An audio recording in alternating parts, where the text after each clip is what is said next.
गावाला पुराचा वेढा आणि गर्भवतीला लागल्या प्रसूतीच्या कळा। अशा वेळी काय करावे काय नाही परिवाराची चिंता वाढली आणि गावातील कार्यकर्त्यांनी आपापल्या वरिष्ठांना फोन करणे सुरू केल्याने प्रशासनाला कळताच तेही कामाला लागले। अखेर 7 तासानंतर प्रशासनाला यश आले आणि गर्भवती महिलेला पुरातून रेस्क्यू करत रुग्णालयात प्रसूतीसाठी दाखल करण्यात आले आहे।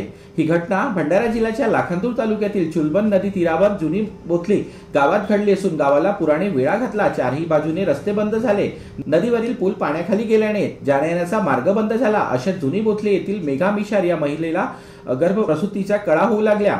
आता तिला 6 किलोमीटर दूर असलेल्या सरकारी दवाखान्यात भरती कसे करायचे या विवंचनेत परिवार पडला होता। काही लोकांनी सकाळीच तहसीलदार वैभव पवार यांना सूचना देऊन एका बोटीची व्यवस्था करून देण्याची विनंती केली। त्यानुसार तहसीलदार पवार यांनी तत्परता दाखवून तहसील कार्यालयातील बोट नेली, मात्र ती अचानक खराब झाल्याने पुन्हा पेच प्रसंग निर्माण झाला।